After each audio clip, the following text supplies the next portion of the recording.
하나님 말씀 보도록 하겠습니다. 오늘의 말씀은 갈라디아서 1장 11절로부터 14절까지 말씀. 우리 함께 한번 합독하시도록 하겠습니다. 시작. 형제들아, 내가 너에게 알게 하노니 내가 전한 복음이 사람의 뜻을 따라 된 것이 아니라 이는 내가 사람에게서 받은 것도 아니요 배운 것도 아니요 오직 예수 그리스도의 계시로 말미암은 것이라. 내가 이전에 유대교에 있을 때 행한 일을 너희가 들었거니와 하나님의 교회를 심히 핍박하여 잔해하고 내가 내 동족 중 여러 영갑자보다 유대교를 지나치게 믿어 내 조상의 유전에 대하여 더욱 열심히 있었으나. 아멘. 할렐루야. 오늘은 지난주 말씀에 이어서 갈라디아서 1장 11절부터 14절까지 말씀을 통하여 사람의 계명이라는 두 번째 시간을 가지면서 광야의 영성에 관한 40번째 시간을 마무리 짓기로 원합니다. 이게 지금 하나님 나라는 큰 관점 안에서 2019년도 6월 달부터 시작해서 벌써 1년이 지났고 이제 만 2년째를 향해서 1년 6개월이 지금 이제 막 지나고 2년째로 좀 향해 나갑니다. 이제 마지막 가나안의 영성을 또 하나님이 몇 시간을 하게 하는지 모르지만 가나안의 영성을 통해서 하나님 나라는 큰 관점, 창조주의 영에서부터 하나님 나라, 그리고 에덴 동산의 영성에서 보여주는 하나님의 나라, 그리고 광야의 영성 안에서 보여주는 하나님의 나라, 그리고 가나안의 영성에서 보여주는 하나님의 나라, 이런 관점 안에서 쭉 한번 살펴보면서 말씀을 지으며 이제 마무리되는 시간으로 하나님의 나라가 이루어진 우리들, 즉 우리들 광야교회에 서 있는 우리들이 결국은 말씀으로 채워지지 않으면 광야교회로 하나님이 우리를 구원하신 목적을 이룰 수 없다. 그러니까 광야교회로 보내신 목적을 이루어드리는 것은 말씀 안에 들어와야 된다. 그래서 제발 여러분들 보고 말씀을 좀 많이 읽으라는 게 그 이유이고, 말씀을 많이 들으라는 게 그 이유고, 말씀을 읽고 들음으로만 끝나지 말고 그 말씀을 지켜 순종하는 자가 되라고 하는 것이 바로 그런 의미입니다. 정말 목회자이기 때문에 말씀이 아니고요, 하나님의 자녀이기 때문에 말씀입니다. 광야교회라는 것을 다니면서 우리가 지금 영적으로 광야교회를 다니는데 말씀이 하나도 없어요. 언젠가 되겠지만 꽤 오래전에 국민일보에 한번 앙케이트 조사가 한번 나왔었어요. 그때 오랜 십수년 동안 오랜 생활 동안 신앙생활을 해왔지만 성경을 단 1독 이상이라도 해본 사람이 60%가 채 넘질 않아요. 이건 대단히 충격적인 얘기예요. 1년을 다녔던 20년을 다녔던 50년을 다녔던 그게 중요한 게 아니고 성경을 한 번도 안 읽어봤다는 거예요. 성경을 안 읽어보면서 내가 주님을 믿는다? 이건 대단히 어불성설이에요. 앞뒤가 맞지 않는 얘기예요. 근데 우리는 그동안 성경을 안 읽어도 교회를 다니면 예수 믿는다고 생각했고, 예수를 믿으면 나는 구원을 얻는다고 생각했어요.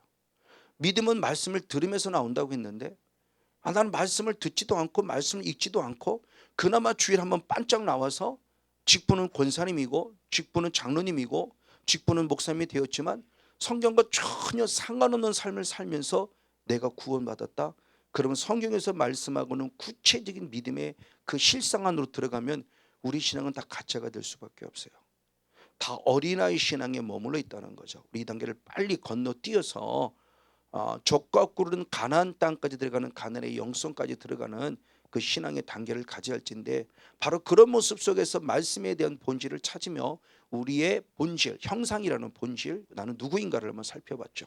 6시간, 7시간을 통해서 우리의 본질에 대한 부분을 깊숙이 나눴고, 그런 그 본질을 통해서 회복되어지는 것이 믿음인데, 그 믿음을 가지고 살아가는 우리들에게 그러면 과연 율법은 과연 우리에게 어떤 상관관계를 가지고 있느냐, 왜 우리가 율법에 대해서 부정적 의식을 강하게 가지게 되었느냐라는 그 말씀을 살펴보면서 우리 지난주에 사람의 계명이라는 첫 번째 시간을 가졌고, 오늘은 그 사람의 계명이라는 두 번째 시간을 통해서 우리가 한번 모든 과정을 마무리 보려고 해요. 다시 한번 우리 삶을 잠시 한번 점검해 보면서 본질적인 부분의 핵심적인 부분을 좀 다뤄봅니다. 자, 삼위일체 하나님께서 성삼위 하나님께서 창조 이전에 영의 세계부터 계시며 그분이 계획을 세웁니다. 무슨 계획을 세우느냐? 시편 103편 19절 이하 20절 말씀을 통해서 보면 하나님께서는 이 땅의 모든 천지 만물을 통해서 하나님의 나라를 세워야 되겠다는 계획을 세워요.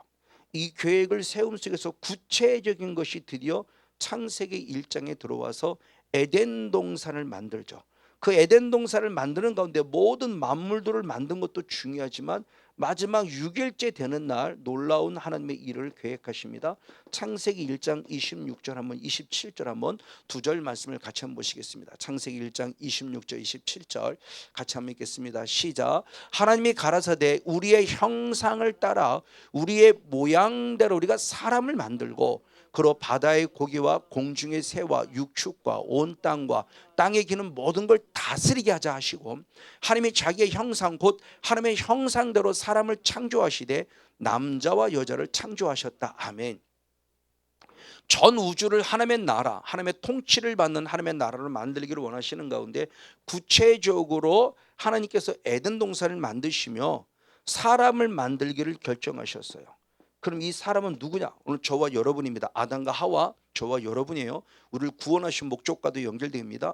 아담을 창조하신 목적은 결국 사람이라는 존재를 만들기로 했어요. 그럼 사람은 누구냐라고 했을 때 본질을 얘기합니다. 그 본질이 뭐냐? 하나님의 무엇을 따라? 형상을 따라. 27절은 곧 자기의 형상, 하나님의 형상대로 사람을 만드셨고 이 모든 천지 만물을 하나님의 형상으로 만든 이를 통해서 다스리게 하자라고 말씀하고 있습니다. 이게 하나님의 계획이에요. 그런 중요한 이 하나님의 형상이 과연 무엇이냐는 거죠. 하나님의 형상. 하나님의 형상은 결국 뭐냐? 하나님의 본질이에요. 하나님의 본질. 자, 그럼 하나님의 본질이 뭔가를 잘 보여주는 사건이 뭐냐? 하나님의 형상을 따라 지우기로 결정하셨는데 그 하나님의 형상을 따라 지음받은 존재가 누구냐? 사람인데 어떻게 창조를 했냐? 창세기 2장 한번 7절 말씀 역시 같이 봅니다. 창세기 2장 7절 말씀 시작. 여호와 하나님이 흙으로 사람을 지으시고 아멘. 생기를 그 코에 불어넣으시니 사람이 생영이 되었더라. 아멘. 자, 흙으로 사람을 지으셨어요. 외적으로 저 모양을 가진 사람의 존재를 만들으셨어요. 그리고 흙에다가 뭐를 집어넣냐? 생기를 집어넣었더니 이 흙으로 만들어진 이 사람이 생기가 들어가자마자 누가 됐냐? 산영, 생영이 되었다. 산영이 되었다라고 표현해요. 자, 그러면 이 하나님의 형상으로 지어진 이 하나님의 형상이 뭔가를 보여주니 이 하나님의 형상이 곧 하나님의 생기예요. 하이 네샤마, 살아있는 호흡. 원어 자체를 직역하면은 하나님의 살아있는 호흡이 우리 안에 들어와서 우리를 산영으로 만들어 줬다는 거예요. 그러니까 하나님의 형상이 뭔가를 생각하라는 겁니다. 그래서 고린도전서 1장 45절에 말씀할 때 사도 바울이 기록된 바라고 고린도서 15장 45절에 말씀할 때 기록된 바 첫사람 아담은 흙으로 생기를 거둔 이 아담은 누구냐? 산영이 되었고 마지막 아담 삼위일체 하나님 마지막 아담 예수 그리스도는 살려주는 영이시다 그랬어요. 살려주는 영. 그러니까 살려주는 영, 이 살려주는 살아있는 생기 하나님의 호흡이 우리 안에 들어오므로 우리를 살아있는 영으로 만들어줬어요. 살려주는 영이신 하나님을 통해서 살려주는 영이신 예수님, 살려주는 영이신 성령님을 통해서 우리를 산영, 살아있는 영적인 존재로, 그러니까 살아있는 살려주는 영이신 하나님을 통해서 우리가 죽은 영이 아니라 산 영으로 만들어 주셨다. 무엇을 통해서? 생기. 그 생기가 뭐다? 하나님의 형상이다. 그 생기, 하나님의 형상으로 지음받았다고 했을 때 그 하나님의 형상이 결국 뭐냐는 거죠. 그러면 하나님의 형상으로 우리를 짓기를 작정하셨고 그것을 통해서 생기를 불어넣으셨어요. 그럼 하나님의 본질이 뭔가를 보여주는 거죠.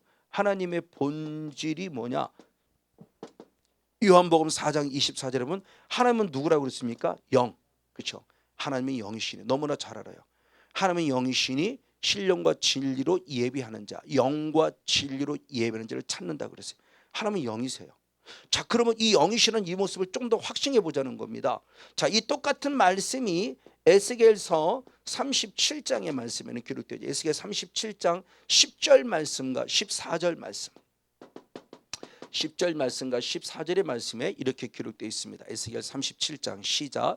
이에 내가 그 명대로 대언하였더니 생기가 그들에게 들어가매 그들이 곧 살아 일어나서 서는데 극히 큰 군대가 되었더라.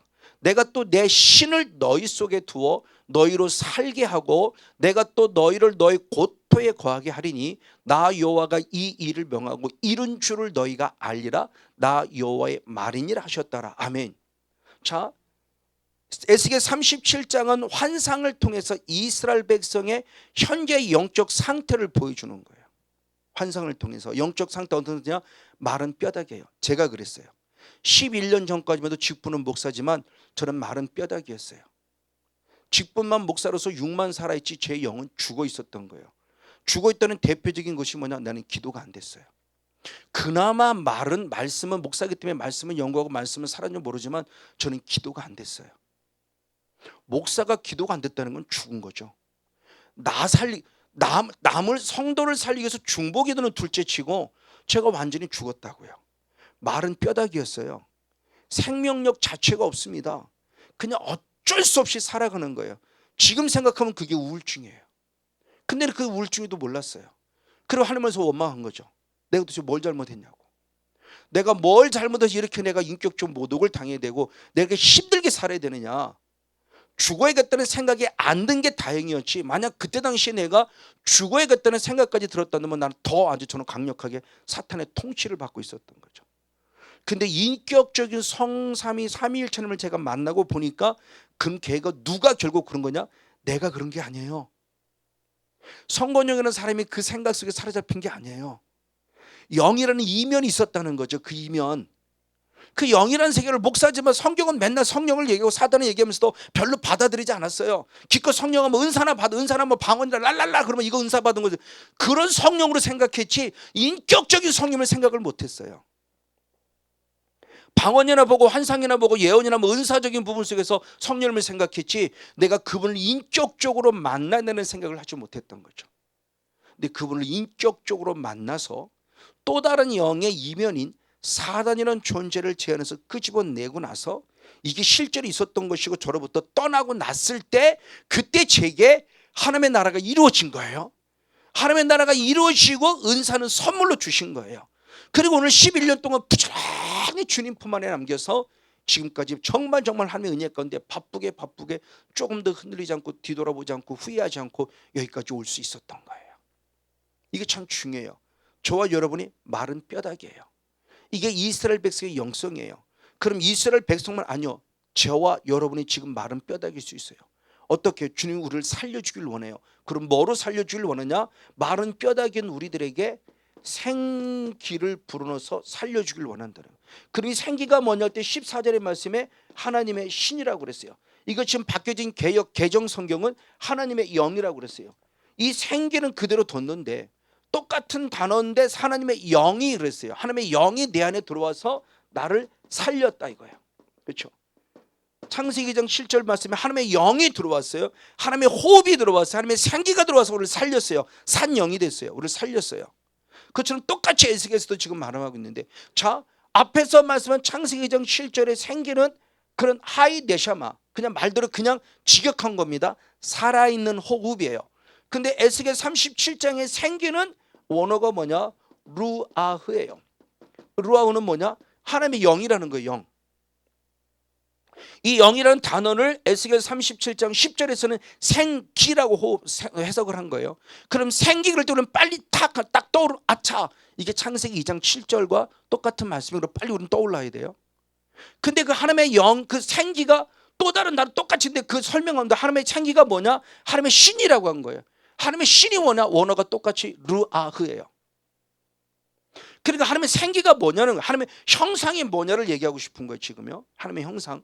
그래서 창세기 2장 7절의 말씀에 산 영이 되었다 그랬을 때 사도 바울도 고린도후서 2장 10절 12절 12절에 영적인 새 영을 등장시켰어요. 10절에서는 하나님의 영 성령을 등장시켰고 11절에서는 우리가 영적인 존재라고 했어요. 사람 속에 있는 영, 이 사람 속에 있는 영이 창세기 2장 7절에 하나님의 생기를 우리 코에 후루 불어서 산 영이 될 때 우리가 바로 영적인 존재.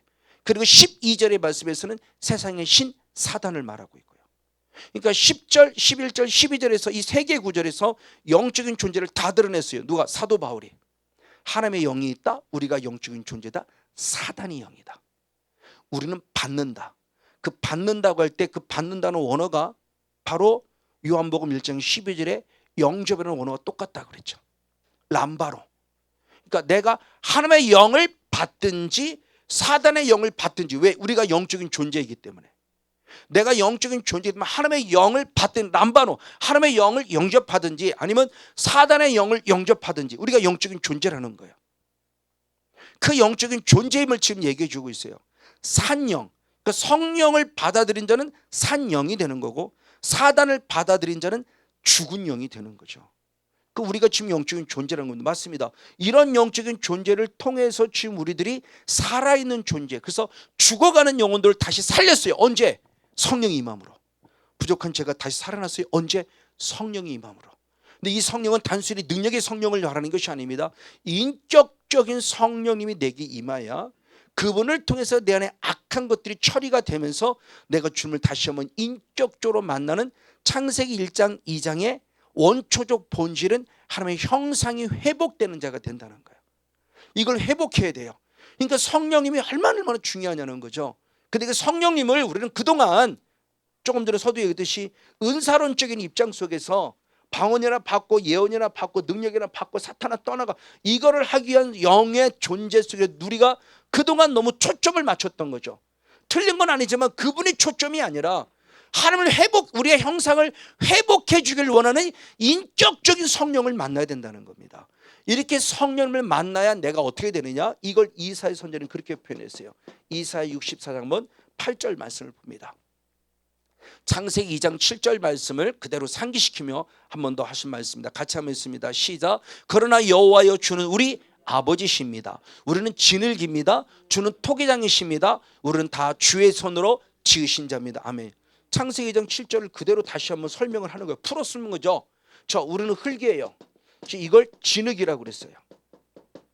이 흙에 대한 모습인데 하나님의 생기를 보는데 토기장이신 하나님께서 우리 토기장이 우린 진흙이고 토기장인 하나님께서 우리 흙의 이 모습을 가진 우리들을 어떻게 하느냐? 주님의 손으로 만드셨어요. 하나님의 손 무엇이냐? 하나님의 형상, 하나님의 영. 좀 뭐냐? 성령님으로 우리를 만드셨다. 그러므로 우리는 그분을 누구라고 그런다? 아버지라고 부른다. 이 토기장인을 누구라고 부른다? 아버지라고 부르신다. 왜? 하나님의 본질이 영이고 영으로 통치된 우리들, 영으로 지어진 우리들에게 우리는 마땅히 영으로 우리는 하나님을 아버지라고 부른다라고 말하며 이사야 선지자가 이사야 64장 8절을 통해서 창세기 2장 7절 말씀을 풀어주며 이사야 말씀을 통해서 지금 우리들에게 뭐냐? 소망의 메시지를 주는 거예요. 하나님 이렇게 회복해 주겠다. 그게 언제 이루어졌냐? 에스겔에서 이루어진 거죠. 죽을 수라도 저와 우리들을 성령을 보내셔 우리를 회복해 주는 것을 말씀하는 거예요.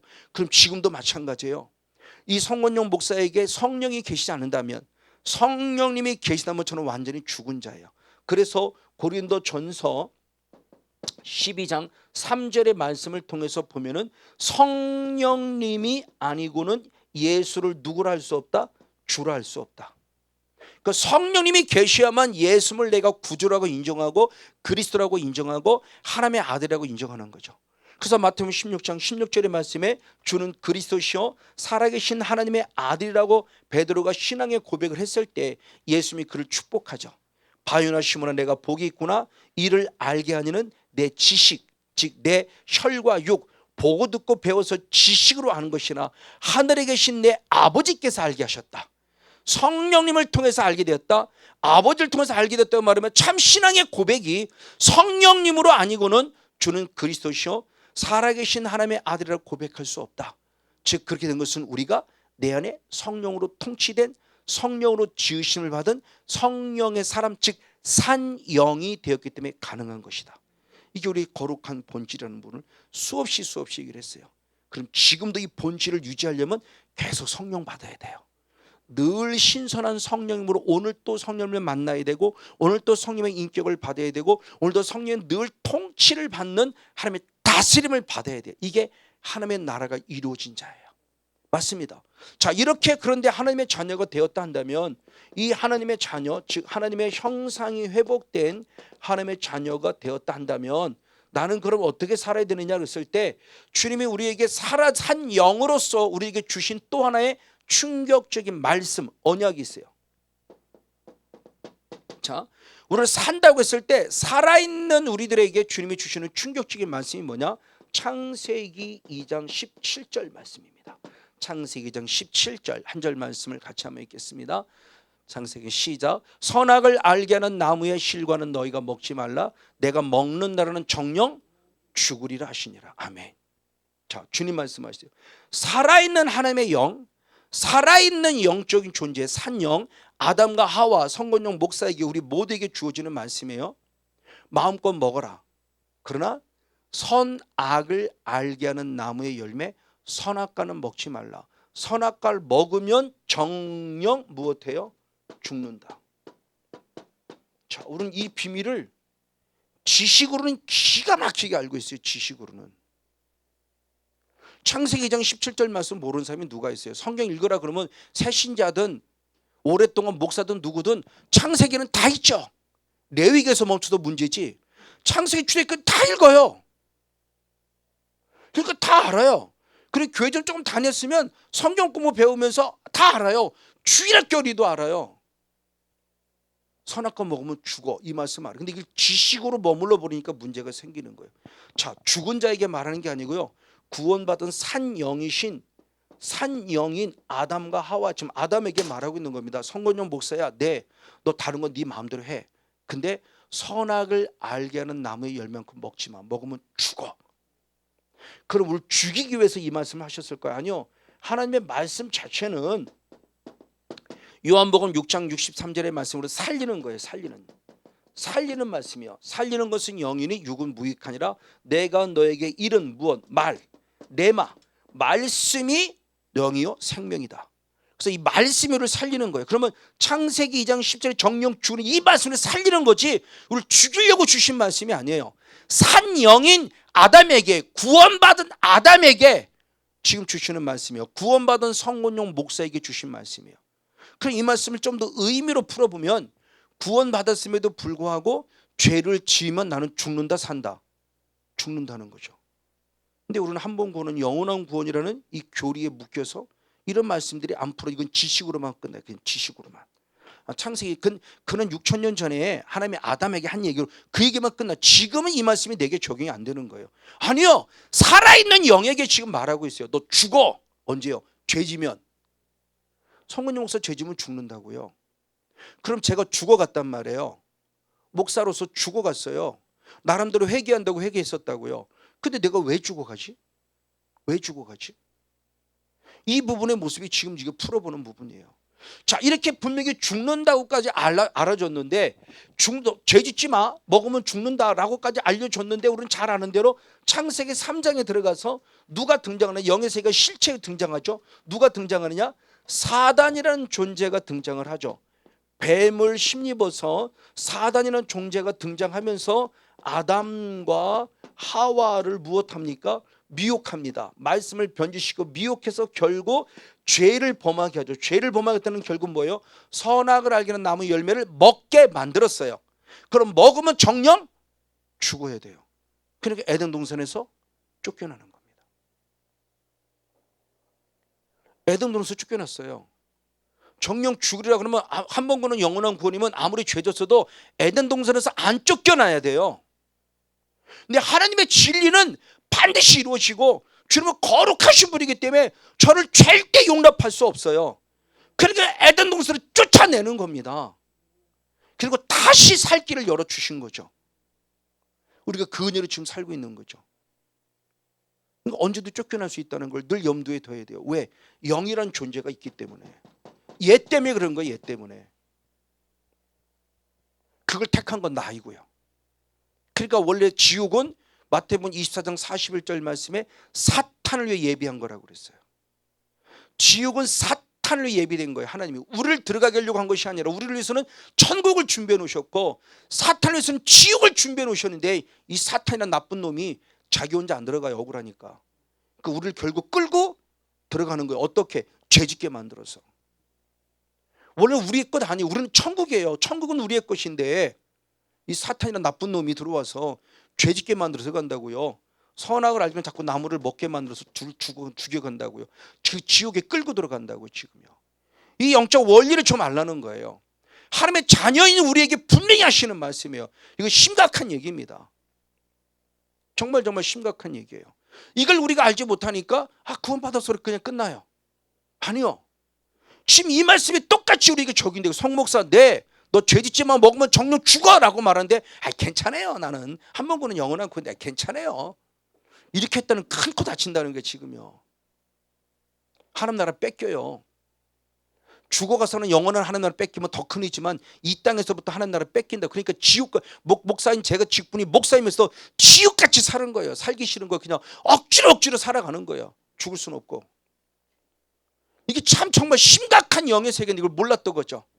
제가 그렇게 살면서 몰랐어요. 그러니까 그 피해가 누구한테 가냐? 아내한테 가고, 그 피해가 성도한테, 아이들한테 가는 거예요. 성도들한테는 그래도 거룩한 척 해야 되니까. 성도들은 아직도 목사니까 거룩한 척은 해야 되고. 이게 얼마나 참 아이러니한 삶을 살았냐고요. 제가 그렇게 살았어요. 영이라는 세계를 모를 때만 해도. 이 무식하기 짝이 없는 목사였죠. 이게 저희 삶이었어요. 근데 성도들 행복하겠습니까? 성도들 행복하지 않았죠. 그러니까 한 사람 두 사람 떠나고 결국 반타작 나고. 목사가 살아야 성도를 살리는데 목사가 죽었으니 성도가 죽을 수밖에 없었던 거죠. 어쨌든 바로 이 모습입니다 지금. 그럼 이 모습을 통해서 지금 우리들에게 주는 영적인 메시지가 결국 뭐냐는 거예요. 자, 그 이후로 그래서 사도 바울이 이것에 대한 답을 찾습니다. 자, 하나님은 모든 사람이 살기를 원했는데 자꾸 죄를 지음으로 죽어요. 죄를 지으면 죽어요. 죽었다는 것은 자꾸 지금 지옥 가는 거예요. 대표적인 가인 같은 경우죠. 그렇죠? 가인 같은 경우. 그리고 노아 시대에 수없는 죄 속에 빠져있는 그 사람들 다 죽어요. 다 죽었다는 어디 갔냐? 다 지옥 갔다는 얘기예요. 노아의 8 식구 외에는 다 지옥 갔다는 얘기예요. 이게 충격이잖아요. 한 번으로는 영원하고 이 사람들 다 천국 가야죠. 그게 천국 간 게 아니잖아요. 노아의 8 식구만이 다시 구원받잖아요. 이게 지금 우리들이 주는 영적인 메시지가 무엇일까요? 이걸 사도 바울이 궁금해 여긴 거예요. 그래서 사도 바울이 왜 그러면 이렇게 죄를 지었음에도 불구하고 왜 죽을까?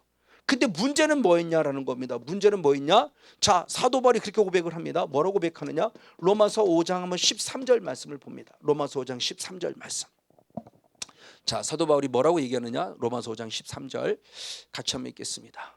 시작. 죄가 율법 있기 전에도 세상에 있었으나 율법이 없을 때는 죄를 죄로 여기지 않았어요. 자, 문제는 뭐였냐? 죄인데 죄를 죄로 여기지 않았어요. 그러니까 죄인데 죄를 죄로 여기지 않았지만 반드시 뭐 해야 돼요? 죽어야 돼요. 이게 하나님의 말씀이니까. 그러면 죄를 죄라고 얘기해야 될 분이 뭐냐 그랬을 때 율법이 있어야 되는데 율법이 없었기 때문에 죄를 죄로 여기지 않았어요. 오늘도 잠시 식사하는 가운데 어떤 그런 부분을 얘기를 합니다. 그 정치적인 부분을 얘기를 하면서 정치인들이 법망을 기가 막히게 피해가는 거죠. 이건 분명히 죄예요. 이건 분명히 죄인데 이 법에서 그걸 죄라고 말하지 않았어요. 죄라고 하니까 그걸 피해간 거예요. 상황과 환경과 조건 이해를 우리가 상식이라는 양심을 두고 이건 분명히 죄예요. 근데 법이 죄라고 안 해서 무죄를 선포한 거예요. 이게 억울하다는 거죠. 마치 국민이 봐도 억울해요. 근데 정치인들은 그걸 기가 막히게 이용해 먹어요. 왜? 법을 아니까. 자기들이 법을 만들었으니 법을 하니까 법망을 기가 막히게 피해다니면서 나 죄 아니야 라고 떳떳하게 말해요. 이겁니다 지금. 누가 봐도 죄예요 이건. 그래서 죽어요. 죽는데 성경에서는 이걸 아직 죄를 죄라고 말하지 않았어요. 다시 말하면 하나님의 말씀으로 말을 통해서는 말을 했어요. 우리의 들려오는 소리를 통해서 죄라고 말했는데 정령 죽으리라 말했는데 많은 사람 나 죄 아니야. 나 죄인 줄 몰랐어. 그때 나 죄인 줄 몰랐는데요. 다 이렇게 되는 거예요. 그래서 5장 14절에는 어떤 표현이 되느냐? 자, 5장 14절에 예수님 말씀을 봅니다. 5장 14절 말씀. 그러나 아담으로부터 모세까지 아담의 범죄와 같은 죄를 짓지 아니한 자들 외에도 아담과 같은 죄를 짓지 아니했음에도 불구하고 누가 사망이 무엇했다? 왕노릇했어요. 사망이 왕노릇했다는. 사망이 왕노릇한 것은 사단이 왕노릇했다는 거 다 지옥 백성이 돼버리고 말았다는 거죠. 죄의 삭은 사망이라고 그랬으니까. 죄를 지은 결과로 다 지옥 갔다는 거예요. 근데 죄를 죄로 여기지 않았음에도 불구하고 지옥 가요. 왜? 이게 진리예요. 근데 죽은 사람은 떳떳해요.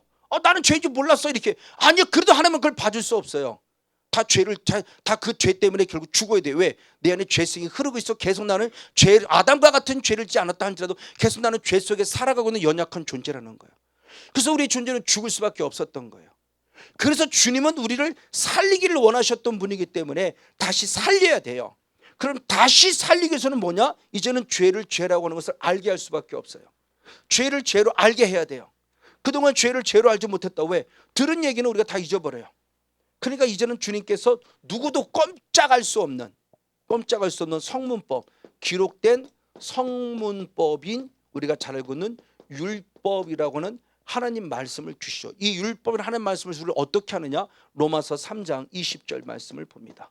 로마서 3장 20절 한 절 말씀을 같이 한번 보겠습니다. 로마서 3장 20절.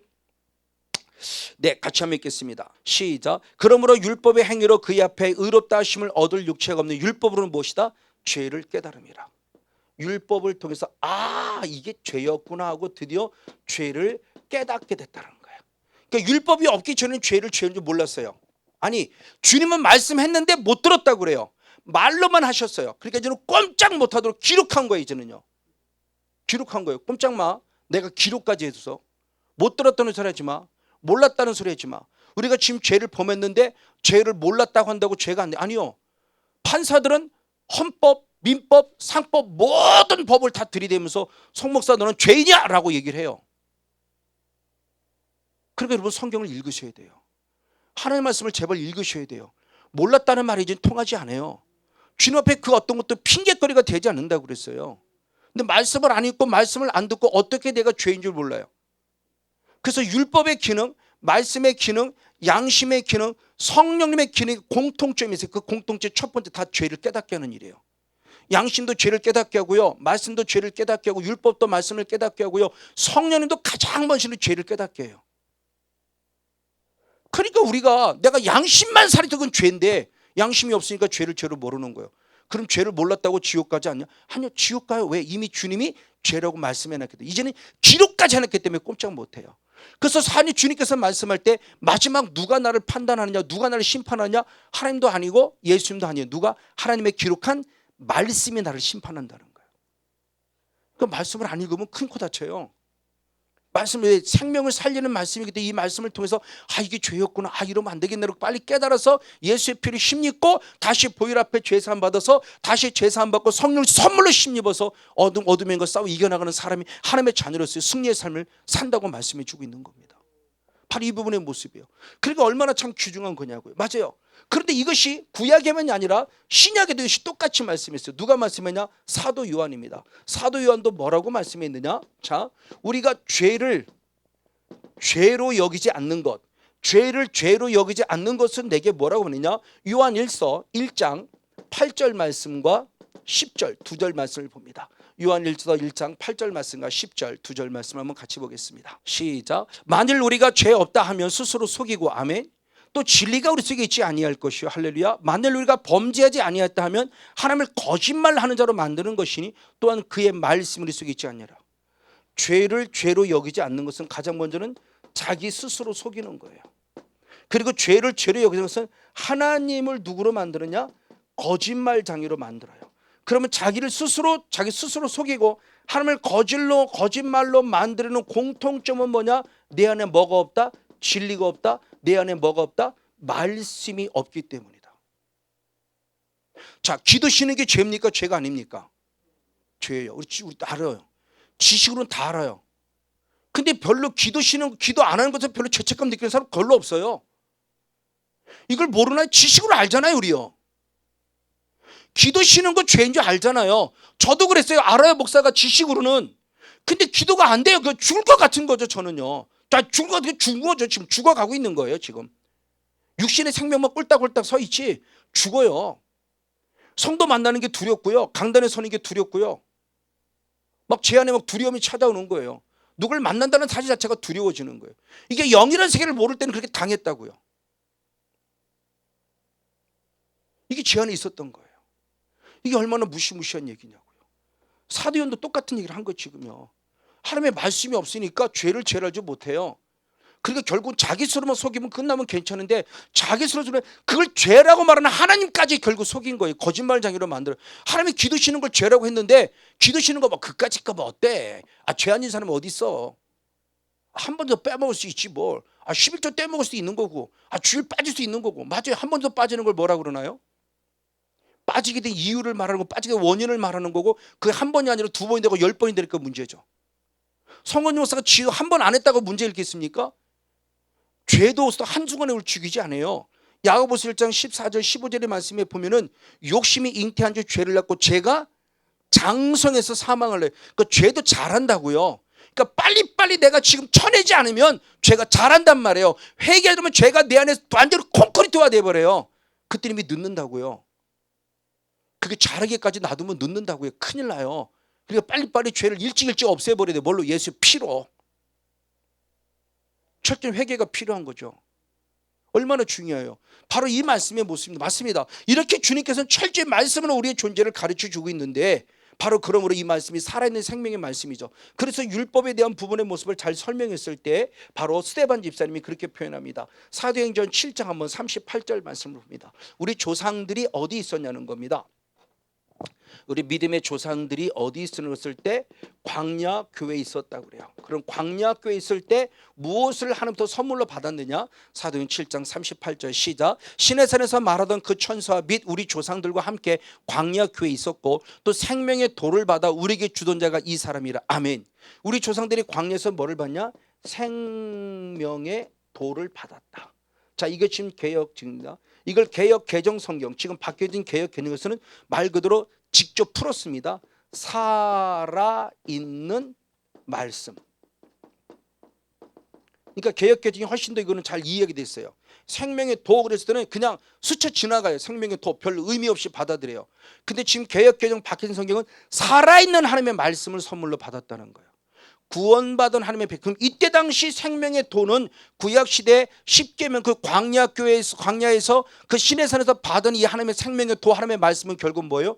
율법이죠. 이제 풀어 쓰는 거죠. 율법이에요. 이 광야 시내산에서 받은 생명의 도 하나님 말씀 살아있는 말씀은 결국 뭐냐? 율법이에요. 율법을 선물로 받는데 그 율법이 뭐냐? 살아있는 하나님의 말씀이라는 거예요. 생명의 도. 근데 중요한 부분이요. 근데 왜 우리는 그에 대해서 부정적 의식을 갖고 있죠? 율법. 지난도 계속 말씀을 드렸어요. 우리들 의식 속에 율법 그러면 부정적 의식이 너무 강해요. 특별히 목사님들이나 전도사님 신학생들은. 성도님들은 그래도 목사님이 말 안 하면 괜찮은데 목사님이 율법을 자꾸 부정적 의식으로 말한 사람은 성도들 의식에서도 율법을 부정적 의식으로 가지고 있어요. 그러니까 구약이 별로 재미없어요. 구약을 별로 나눌 필요가 없어요. 구약은 기껏 신명기 28장 1절부터 14절까지 복받아 이 말씀만 아멘 받고 나머지는 구약 필요 없어요. 별로 잘 안 읽어요. 그래 읽어도 그냥 지식으로만 받아요. 역사로만 받아요. 왕들이 있었고 왕들이 맨날 싸웠고 우상 숭배했고 맨날 졌고 막 뭐 이런 정도로 알고 있지. 저 영적 말씀들이 그 예수님의 그 이스라엘 역사의 사건을 통해서 내가 주는 영적 메시지는 별 받지 않으려고 그래요. 생명의 도인데 하나님의 말씀인데.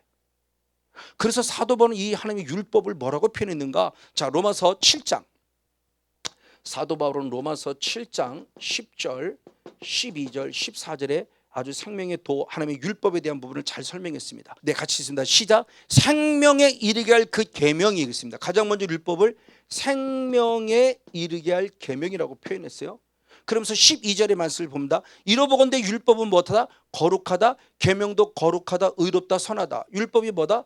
거룩하다. 그리고 무엇하다? 의롭다. 그리고 무엇하다? 선하다. 그리고 14절에 말씀했습니다. 우리가 율법은 무엇한 줄 안다? 신령한 줄 안다. 아멘. 푸니마티코스. 그렇죠.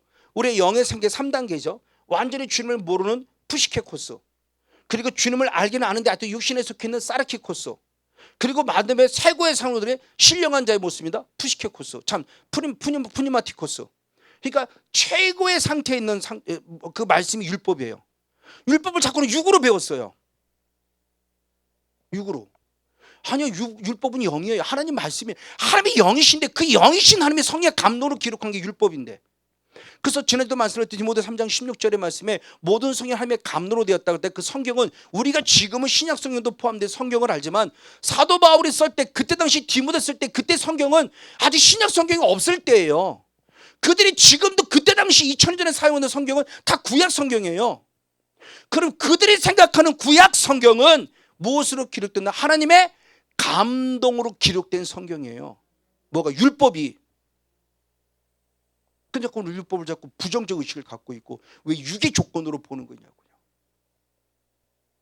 이게 오늘 그 부분을 다뤄보려고 해요. 그러니까 여러분들이 율법이라는 단어가 나오면 빨리 이제는 성경은 문자 자체로 봐야 될 부분도 있지만 의미를 빨리 파악해야 될 부분도 있어요. 그래서 어떤 경우는 율법을 하나님의 계명은 율법으로 받으지만 반대로 율법을 빨리 이건 하나님의 계명을 말하는 게 아니라 빨리 파악한 앞뒤 문맥을 통해서 빨리 파악해야 돼요. 그것이 파악되지 않으면 율법이라는 단어가 나오는데 헷갈리는 거죠. 부족하지만 제가 고등학교 때 성경이 있는데 고등학생 때 성경이 있던 저에게도 이게 뭐지? 또 궁금한 게 하도 많은 거예요. 근데 감히 목사님에게 물어볼 수 없어요. 궁금한 게 많아도 목사님에게 물어볼 수가 없어요. 어떻게 목사님한테 그걸 물어봐요? 그러니까 물어볼 사람이 없어요. 그래서 그나마 용기를 전사 때문에 전사하면 몰라 이걸. 그래서 성경 깊이가 약하니까 몰라요. 그러니까 답을 못 줘요. 그러니까 그것을 율법주의라고 하면서 행위를 강조하지 이렇게 우리 보고 듣고 배우면서 우리는 행위를 강조하면 율법주의자고 율법주의는 나쁜 거로 인식하고 있는 거죠. 이것이 얼마나 우리가 잘못된 하나님의 말씀을 오해하는 거냐고요. 어떤 보세요. 바로 이런 부분의 모습이요. 분명히 생명의 이르갈 계명이고 의롭고 거룩하고 선하고 신령한 말씀이 하나님 말씀인데 왜 우리는 하나님의 말씀에 대한 부정적 의식을 가지고 있느냐는 거죠. 우리의 죄를 깨닫게 하시기 위해서 주신 이유를 살리기 위한 이 율법이 왜 부정적 의식을 가지게 되는 때 첫 번째 모습 영적인 세계로 볼 때 주님이 중요한 걸 지금 말씀하고 있습니다. 자, 로마서 7장 8절하고 11절 한번 두 절 말씀을 보겠습니다. 로마서 7장 8절 11절. 그러나 죄가 기회를 타서 계명으로 말미암아 내 속에 있는 각양 탐심을 이루었나니 이는 법이 없으면 죄가 죽은 것이다. 자, 죄가 기회를 타서 계명으로 말미암아 내 속에 있는 각양 탐심을 이루었나니, 그러니까 욕심 부리지 말라는 말씀을 욕심 부리게 만든 거예요. 욕심 부리지 말라는 나를 살려주기 위한 말씀을 오히려 욕심을 부리게 만들었다는 거, 말씀이 되었다는 겁니다. 왜? 죄가 기회를 타고 들어와서 그렇다는 거예요. 저 죄는 행위적인 죄가 아닙니다. 저걸 인격죄로 보는 겁니다. 그 인격적인 존재, 인격죄는 결국은 죄짓게 만드는 존재, 사단이죠. 사단이란 존재가 죄라고는 합법적인 어떤 기회를 타고 들어와서 생명을 살리는 말씀을 사망의 계명으로 바꾸었다는 거예요. 지금 그걸 얘기하는 겁니다. 그러면서 11절에 그럴 때 역시 표현했습니다. 11절의 말씀에 죄가 역시 뭐를 탔다? 기회를 타서 계명으로 말미암아 나를 속이고 그것으로 결국 나를 죽였다.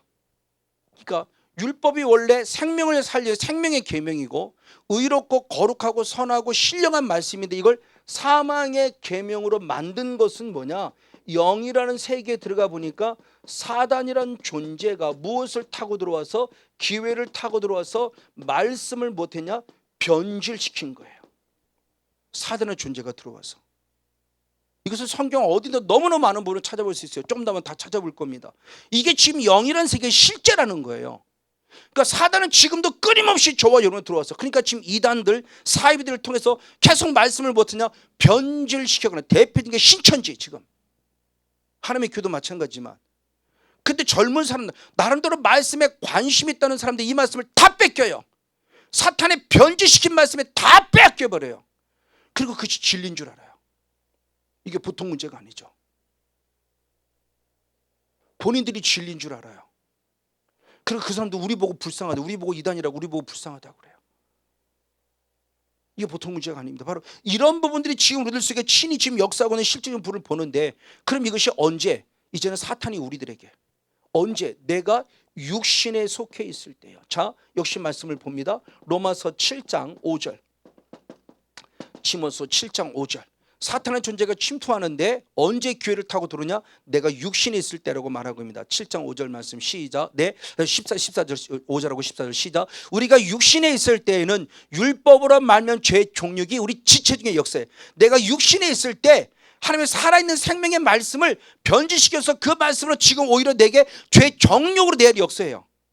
그래서 결국 우리로 사망을 위한 열매를 맺게 해요. 내가 육신에 있을 때. 그래서 아까 로마서 7장 14절 말씀도 원래 율법은 무엇해요? 신령해요. 신령은 내가 어느 때에 있느냐? 14절 말씀 역시 시작. 나는 아직도 무엇에 속하여? 육신에 속하여 내가 무엇에 있다? 죄 아래에 있다. 육신에 속하여 죄 아래에 있어요. 여러분 충격적인 얘기예요. 여러분 저 말씀 좀 심각하게 봐야 돼요. 여러분 지식으로 받지 마세요. 영의 영. 영적으로 깨달아야 돼요. 아, 내가 육신에 속해 있었구나. 이 성건영 목사가 육신에 속해 있기 때문에 그렇게 말씀을 읽고 그렇게 말씀을 듣고 그렇게 말씀을 암송해도 쟤는 역사가 없었어요. 왜? 로마서 14절 요한복음 14장 26절의 말씀이 성령은 우리들에게 말씀을 가르쳐 주시고 말씀을 생각나게 하신다 그러는데 내가 육신에 속해있으니까 성령이 일할 기회가 없는 거죠.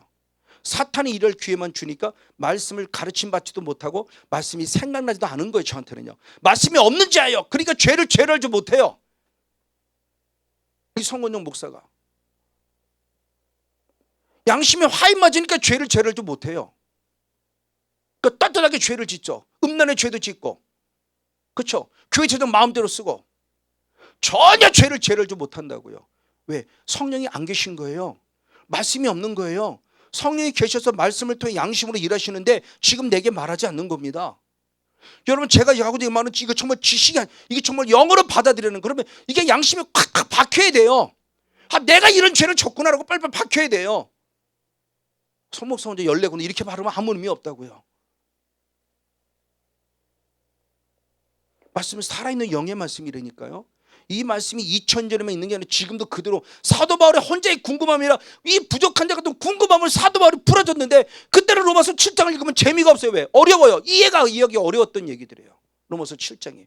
근데 영의 세계 들어와서 이제 주를 만나고 나니까 이 말씀이 이제 뭐라고 알아지고 깨달아지는 거예요. 아, 사도 바울이 어떤 마음을 가지고 이 로마서 7장을 풀었구나 말씀. 이제는 저도 100% 이해가 되는 거예요. 자, 맞습니다. 바로 이런 부분을 통해서 지금 우리들의 존재를 육신에 있게 만드는 거예요. 자, 사단이라는 존재에서 내가 지금 육신에 있어요. 맞아요. 육신에 있을 때 대표적으로 벌어지는 사건이 뭐냐? 예수님이 베드로에게 하신 말씀이 있습니다. 자, 마태복음 16장 23절. 마태복음 16장 23절 예수님께서 베드로 안에 있는 사탄을 향해서 말합니다. 뭐라고 표현했는가? 같이 한번 읽겠습니다. 시작. 예수께서 돌이키시며 베드로에게 이르시되 사탄아 내 뒤로 물러가라. 너는 나를 넘어지게 하는 자로다. 내가 하나님의 일을 생각지 않고 도리어 누구의 일을? 사람의 일을 생각하는구나. 자, 존재 베드로 안에 있는 사단에게 말합니다. 사단아 너는 나를 넘어지게 하는 자다. 넘어진다는 것이 뭐냐 그랬을 때 하나님의 일은 생각지 아니하고 누구의 일을 생각하게 한다? 사람의 일을 생각하게 만들며 사람이라는 부분 속에 매여지게 살게 해요. 제 목회가 그전에는 어떻게든 성도의 비유를 맞춰야 돼. 왜? 그래서 한 명이라도 더 나와야 되니까. 그때는 그게 구원인 줄 알았어요. 한 명이라도 더 나오게 하려면 어떻게든 비유를 맞춰서라도 그러니까 목사가 성도 눈치 보는 그러니까 막 제가 피곤한데 뭐 어떻게 할 수 없는 지경까지 간 거예요 이제는요. 그래서 목회를 포기하려고 한 거예요. 목사가 되지 말았으니 목사가 돼서 결국 나도 죽고 성도를 죽이는구나. 그럼 합리화시키는 거죠. 그래도 그나마 저 성도를 살리려면 내가 목회를 포기해서 훌륭한 목사님을 만나야 돼. 하나님은 부족하지만 나에게 맡겨주셨는데 이 성건용 목사에게 맡겨줬는데 스스로 합리화시켜요. 나는 목사가 될 사람이 아니야. 그러니까 더 좋은 목사님 만나야 돼. 나에게 맡겨준 거 한 달을 더 감당 못하면서. 이게 참 어리석었던 거. 이게 영이라는 세계를 모를 때 이렇게 어리석었어요. 좌절과 낭만과 근심과 걱정과 염려 속에 이 사탄의 존재가 지금 저에게 틈을 타서 어떻게 저를 죽여갔는가의 모습을 지금 말씀드리는 거예요. 그럼 저에게만 이럴까요? 여러분에게는요? 똑같아요. 여러분에게도 지금 사탄의 역사가 어떻게 지금 우리를 죽여가는가요? 맞습니다. 그럼 이 육신에 속해 있을 때 나타난 아주 중요한 핵심적인 모습이 뭐냐? 이것이 바로 사람의 계명입니다. 사람의 계명. 이 사람의 계명에 대한 부분의 모습은 이미 구약시대부터 기록되어 있으니 이사야 선지자가 이미 말씀하고 있었어요. 자, 이사야 29장 한번 13절 말씀을 봅니다. 이사야 29장 13절 한 절 말씀을 같이 한번 보겠습니다. 시작. 주께서 가르치되 이 백성이 입으로는 나를 가까이 하며 입술로 나를 존경하나 마음은 내게서 멀리 떠났다. 왜? 그들이 나를 경외함은 사람의 계명으로 가르침을 받았기 때문이다 라고. 이미 이사야 선지자에게 하나님이 직접 주신 말씀이에요. 이사야 선지자, 너는 백성들에게 전하라. 그래서 주께서 말씀하셨다는 거예요. 하나님께서 백성들아, 너희들이 입술로는 나를 존경하고 나를 가까이 하나 입으로. 그러니까 사람의 계명이 어떤 결과를 가져왔냐는 겁니다. 사람의 계명으로 가르침 받은 이 결과가 뭐냐? 입으로는 주여 주여 하는 거예요. 지금 입으로 주여 주여. 왜? 주의를 물은 자가 구원한다고 했으니까. 주님을 사랑한다고 말하는 거예요. 근데 주님은 입술의 고백도 중요하지만 더 중요한 뭐를 보느냐? 마음. 이게 입과 마음이 같이 가야 돼요. 그러니까 우리의 마음, 우리의 신앙과 우리 행동이 같이 가야 돼요. 그러니까 행함이 없는 믿음은 결국 죽은 믿음이에요. 마음은 이미 하나님께 무엇했어요? 멀어졌어요. 행위만 있는 거예요. 11조도 의와 인과 신으로 드려야 되는데 의와 인과 신이 없이 그냥 행으로 드려요. 그 주님이 책망하시죠. 이것도 버리지 말고 저것도 버리지 말라요. 네 마음도 버리지 말고 네 행함도 버리지 말아라. 행함 있는 믿음이 이게 살아있는 믿음. 자, 이 부분의 무엇을 얘기해서 그럼 왜 이렇게 됐냐라고 했을 때 너희가 무엇을 따랐기 때문이다? 사람의 계명을 따랐기 때문이라고 이미 이사야 선지자를 하나님이 우리의 심령을 꿰뚫어 보시고 하신 말씀이에요. 이 말씀을 예수님이 그대로 인용하시죠. 뭐라고 표현했냐? 마가복음 7장 우리 8절 한번 9절 마가복음 7장 우리 8절 한번 9절 한번 두 절 말씀을 보겠습니다. 마가복음 7장 8절 9절 역시 한번 있습니다. 시작. 너희가 하나님의 계명은 버리고 사람의 유전을 지키느니라. 또 가르치되 너희가 너희 유전을 지키려고 하나님의 계명을 잘도 버린다. 자, 사람의 계명, 이사야 선지자는 사람의 계명만 얘기했는데 예수님은 이거를 사람의 계명과 하나님의 계명과의 차이점을 두며 말합니다. 중요한 얘기를 했어요. 이 이사야 선지자의 말을 이용하며 사람의 계명 때문에 하나님의 계명을 못했다? 버렸다. 자, 여러분 이거 말씀 잘 읽어야 됩니다. 사람의 계명 때문에 하나님의 계명을 잘도 버렸다고 해요. 이게 주님이 책망하시는 말씀이에요. 여러분 사람의 계명이 있고 하나님의 계명이 있다는 거예요. 성경에 기록되어 있는 그 하나님의 계명이죠. 로고스. 근데 하나님의 계명이 사람의 계명으로 변질되고 있는 거예요. 내가 언제 있을 때? 육신에 있을 때. 육신에 있을 때. 이걸 지금 변질시킨다고요. 하나님의 계명을 하나님의 계명으로 받아들이지 않고 이거는 그러고 내가 변질시켜서 내 입맛에 맞는 계명으로 바꿔버려요. 이걸 누가 한다? 사단이 한다. 예수님이 지금 그걸 말씀해요. 그러면 이렇게 사람의 계명을 통해서 하나님의 계명을 버리고 사람의 계명에 속한 이 사람들의 삶이 무엇이냐는 거예요. 삶. 그래서 믿음은 삶이라는 말을 좀 계속 얘기를 하죠. 기도 많이 하는 게 믿음이 아니에요. 전도 많이 하는 게 믿음이 맨날 기도 많이 하고 전도 많이 하면 집에 가서 남편하고 싸운다. 맨날 집에 가서 애들하고 싸운다. 그게 믿음이라고요? 착각하지 마세요. 믿음은 삶이에요. 삶. 내가 일상적인 삶 속에서 내 믿음이 드러나지 않으면 그건 영적 예배가 아니에요. 너희 몸을 하나님이 기뻐하는 거룩한 산제사를 드리고 너희 영적 그때는 여기 교회나 공동체 예배 속에 기도만 그걸 얘기하는 게 내가 흩어진 삶의 예배를 말하는 거예요. 부족하지만 제가 예전에는 그렇게 썼어요. 근데 이제는 인격 중심을 만나고 삶의 예배가 회복되니까 내 안에 천국이 이루어지니까 가장 먼저 치는 게 가정천국이 이루어지는 거예요. 가정천국이 이루어지지 않는다? 남편 탓하지 마세요. 원인은 나로부터 찾으세요. 내가 천국이 이루어지니까 가정천국을 이루기는 통로로 삼아요. 남편 바꾸려고 하지 마세요. 나부터 바꾸시라는 겁니다. 그게 영적 싸움이었던 거예요. 결국은요. 단순히 병 고치는 게 영적 싸움이 아니고요. 어쨌든 삶이에요. 삶. 그 삶이 뭐냐 이걸 표현한 게 바로 아까 또 갔던 마가복음 말씀의 7장 우리 올라가서 한번 말씀을 봅니다. 6절과 7절 한번 두 절 말씀을 봅니다. 누구를 향해서 얘기했는가입니다. 마가복음 6장 7절 시작. 가라사대 이사야가 너희 누구에게 외식하는 자에게 잘 이르노니 이사야 선지자 얘기를 하는 거예요. 누구에게 표현했다? 외식하는 자. 외식하는 자. 외식하는 자들이 사람의 계명을 받아서 입으로는 주여라고 부르지만 입으로는 주님을 가깝고 사랑한다고 존경하고 말하지만 마음이 멀리 떨어진 자예요. 외식해. 성건영 목사가 외식해요. 여기 있는 성건영 목사가 기도가 안 되는데 기도하는 척은 해야 되잖아요. 성도를 속여야 되니까. 목사가 기도 안 된다고 나가 자빠지는 없잖아요. 근데 기도하는 척을 하는데 기도가 안 돼요.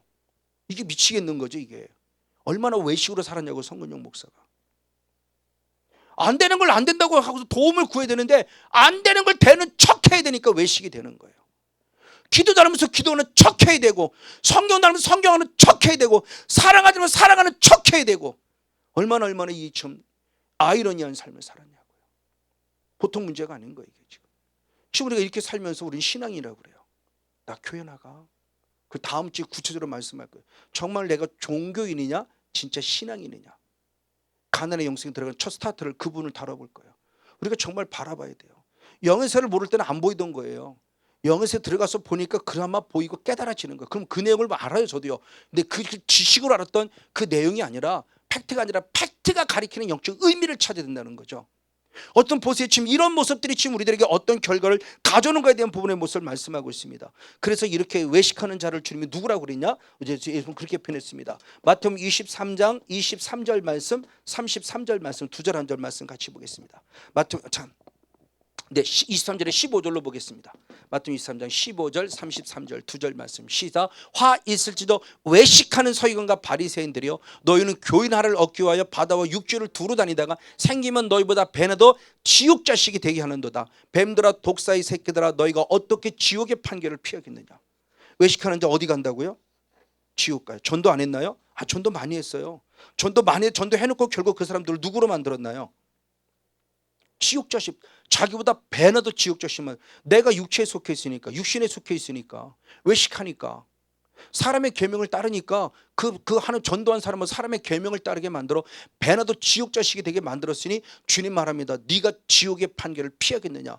그럼 제가 그동안 육체에 속해 있으니 우리 성도를 육신의 복음을 전한 거죠. 사람의 계명을 복음을 전했어요. 그럼 직분은 목사지만 저는 어디 간다는 거예요? 지옥이요. 근데 그걸 제가 모르는 거죠. 한 먹어는 영원한 구원이니까. 이게 얼마나 이게 참 무식하기 짝이 없는 목회를 해왔냐고요. 제가 보통 심각한 문제가 아닙니다. 바로 이 부분의 모습을 지금 갖고 얘기해요. 이걸 고백한 누구냐? 바울이에요. 바울도 똑같은 고백을 합니다. 뭐라고 고백하느냐? 빌립보서 3장 4절로부터 6절. 빌립보서 3장 4절로 6절의 말씀이 있습니다. 시작. 그러나 나도 육체를 신뢰할 만하니, 저건 자기를 자랑의 고백이 아니에요. 고린도서 11장에 말씀 연결시키면 거짓 선자들과 자기를 비교하게 사는 얘기할 때 잠깐 자기를 자랑하는 거예요. 잠깐 어쩔 수 없이 자랑하는 거예요. 그때 자기 자신이니까 예전입니다. 지금 사도 바울이 인격 주님을 만나기 이전에 사울의 영성 때를 얘기를 하는 거예요. 내가 육체를 신뢰할 만하니, 나는 만일 누구든지 다른 이가 육체를 신뢰할 것이 있다면 나는 더 육체를 신뢰만 하다는 거예요. 내가 8일 만에 뭐를 받고 할례를 받고 이스라엘 족속이었고 베냐민의 지파였고 히브리인 중에 히브리인이었고 율법으로는 바리새인이었고 열심으로는 교회를 핍박했고 율법의 의로는 흠이 없는 자예요. 완벽한 율법의 하나님의 계명에 속해 있는 사람이었다는 걸 얘기를 하는 겁니다. 하나님의 사람의 계명에 속했다는 자기 신앙을 솔직하게 고백하고 인정하는 거예요. 언제? 육신에 속해 있을 때. 나는 8일 만에 할례 받았어요. 바리새인 중에 바리새인이에요. 그리고 율법이 흠이 없는 분 살았어요. 근데 하나님의 교회, 열심으로는 하나님의 교회를 핍박했어요. 저게 예전에 이해가 안 된 거예요. 왜? 사람의 계명을 안 받기 때문에 이해가 안 되는 거예요. 다른 거 혹시 그래, 할례 받은 거 자랑할 만 다 하지만 열심으로 교회를 핍박한 게 뭘 자랑거리가 되지? 근데 저게 자랑거리가 돼. 왜? 유대인들에게는, 똑같이 사람의 계명에 빠져 있는 유대인들에게는 열심으로는 교회를 핍박하는 게 박수 받을 만한 일이에요. 그러니까 저걸 당당히 얘기하는 겁니다. 지금 우리의 신앙관으로는 저게 받아들일 수 없어요. 어떻게 교회를 핍박하는데 저걸 자랑하지? 내가 지금 영이 살아있다는 증거예요. 근데 영이 살아있지 않으면 율법으로 열심으로 교회를 핍박했다는 말이 영이 살아있으면 이해가 안 되는 거고, 이 육이 살았는 자는 그걸 끄떡끄떡 이해하는 거죠. 유대인들과 똑같은 관점으로. 율법에 흠이 없을 만큼 살았어요. 그러니까 쉽게 말하면 하나님 말씀 죄지지 않고 잘 살았다는 거예요. 언제? 다메섹 도상에 주는 인격적으로 만나기 전까지만 해도, 이전에는. 근데 지금은 아니라는 거예요. 이게 잘못된 걸 아는 거예요. 그걸 고백하는 게 오늘 본문의 말씀 갈라디아서 1장 13절 14절의 말씀입니다. 갈라디아 1장 13절 14절 두 절 말씀을 봅니다. 그렇게 율법이 흠이 없을 만큼 이렇게 살았는데 그것이 결국 하나님의 계명이 율법이 아니었다는 충격적인 고백을 합니다. 같이 있습니다. 내가 이전에입니다. 이전에. 그렇죠? 이전에 사울의 영성으로 살 때 이전에 내가 누구냐를 얘기합니다. 자, 어디에 있을 때? 유대교회에 있을 때 그랬습니다. 유대교회에 있을 때 행한 일을 너희가 들었다. 유대교에 있을 때 행한 일이 뭐냐? 그 다음에 말씀에 내가 열심으로는 교회를 무엇했다? 핍박했다. 교회를 핍박했어요. 자, 유대교에 있을 때 교회를, 이건 칭찬받을, 유대인의 입장으로 본다면, 유대교 입장으로 보면 칭찬받을 만한 일이에요. 그러면서 말하기를 내가 내 동족 중 여러 영갑자보다 유대교를 지나치게 믿었다. 유대교를 지나치게 믿었다. 다른 사람보다 더 열심히 했다라는 거예요. 지나치게 믿었는데 이 율법이 유대교 지나치게 유대교에서 믿은 그 말씀이 뭐냐고 했을 때 내 무엇에? 조상의 유전에 대해서 열심히 했다는 거예요. 그러니까 아까 빌립보 말씀에 율법에 빌립보 3장 6절 말씀에 율법에 흠이 없을 만큼 살았던 이 율법이 뭐냐는 거죠. 이 율법이 하나님의 계명이 아니었고 이 율법이 결국 뭐를 섬긴 거다? 조상의 유전에 대해서 열심히 섬긴 거예요. 그러니까 주님과 상관이 없는 거예요. 뭐를 통해서? 열매를 보면 알아요. 열매가 뭐예요? 교회를 핍박했어요. 남을 핍박했어요. 남편을 핍박하고 아내를 핍박하고 부모를 핍박하고 자녀를 핍박하고 목회자를 핍박하고 목회자는 성도를 핍박한 거예요. 판단하고 정죄한 거예요. 이게 우리 신앙관이었어요. 그리고 나는 열심히 내가 열심히 살았어. 저 사람은 우리 교회 필요 없어. 저건 가라지야. 쫓아내야 돼. 다 쫓아냈어요. 자기가 가라진 걸 몰라요 지금요. 내 안에 들보는 안 보고 저 사람의 저 자그만 흠만 보는 거예요. 티끌만 보고 다 쫓아냈어요. 목사님은 그 정도밖에 안 남았어요. 그게 믿음이라고? 아닙니다. 지금 그거 얘기하는 거예요 지금요. 이때는 이게 당연히 하나님께 잘하는 거고 당연히 하나님께 영광 돌려 생각했는데 이게 아니었다는 거예요. 자기 스스로의 바울의 신앙의 고백입니다. 이전에는 내가 그렇지 않았다는 거예요. 왜? 내가 하나님께 열심이 아니라 결국 사람에게 열심인데 그 사람의 열심이요 조상의 유전이었다는 거예요. 조상의 유전이 뭐냐? 바로 조상의 유전인 사람의 계명, 장로의 유전이었다는 거예요. 하나님의 계명이 열심이 아니었어요. 성권용 목사도 그랬다는 말을 수없이 했죠. 이게 결국 성경적으로 다음 주에 그 부분을 좀 더 정확히 말하고 바로 이런 것들을 통해서 결국 나의 신앙의 존재가 어떤 신앙의 존재가 되냐는 겁니다. 그래서 디모데전서 1장 13절 15절에 그렇게 표현했습니다. 자기 신앙을 돌아보면서 얘기를 하는 겁니다. 디모데전서 1장 13절 15절의 말씀. 자, 이때 이 율법에 흠이 없던 이때의 신앙이 내가 어떠한 신앙인을 얘기를 하는 겁니다. 시작. 내가 전에는 회방자였고 핍박자고 폭행자였어요. 그렇죠? 교회를 핍박하는 회방자, 핍박자, 폭행자였어요. 전에는. 그럼 왜 그랬냐 할 때 도리어 긍휼의 은혜를 입은 것은 내가 믿지 아니할 때 알지 못하고 했기 때문이다. 믿지 아니했고 알지 못했을 때 범한 죄였다. 그래서 15절에 나는 죄인 중에 누구다? 괴수로 고백하는 이 고백이 그냥 나온 것이 아니라 이 영의 세계를 알기 때문에 신실한 신의 내가 진짜 죄인 중에 괴수였구나. 하나님을 안 믿어서 누구보다 하나님께 열심히 하는데 하나님을 안 믿었다는 거예요. 하나님을 믿지 아니할 때 알지 못하고 범한 거예요. 그래서 예수님께서도 마태복음 22장 29절의 말씀에 너희가 하나님도 성경도 알지 못함으로 믿지 아니함으로 하나님과 성경을 오해했다고 그래요. 이거예요. 언제? 내가 육신에 있을 때, 내가 육에 속해 있을 때. 이 신앙이 실제라는 거예요. 제가 그랬다는 겁니다. 그러면 여러분들은 어떨까요? 지금 내가 영이라는 이 인격적인 성령을 만나기 전에는 저와 여러분 다 이렇게 살아가요. 그러니까 모든 사람이 판단하고 정죄되는 거예요. 목사가 성도를 만날 때 왜 권사가 저것밖에 못하지? 맨날 이것밖에 생각 안 해요. 왜 권사가 저것밖에 못해? 이게 제 안에 있는 정죄의식, 선악과를 먹은 열매예요. 생명나무를 먹었으면 절대 남 판단하고 정죄하지 않아요. 근데 선악과를 먹으니까 판단하고 정죄만 해요. 내가 하나님이냐? 선악을 판단하고 정죄를 하고 하나님만이 가지고 유일한 권리예요. 근데 하나님이 가지고 내가 갖는 거예요. 그래서 하나님과 똑같아진다. 사탄에 속아서 내가 하나님과 똑같아서 정죄하고 판단하고 심판하고 어떻게 목사가 말이야 저렇게 하고. 이게 내 안에 선악과예요.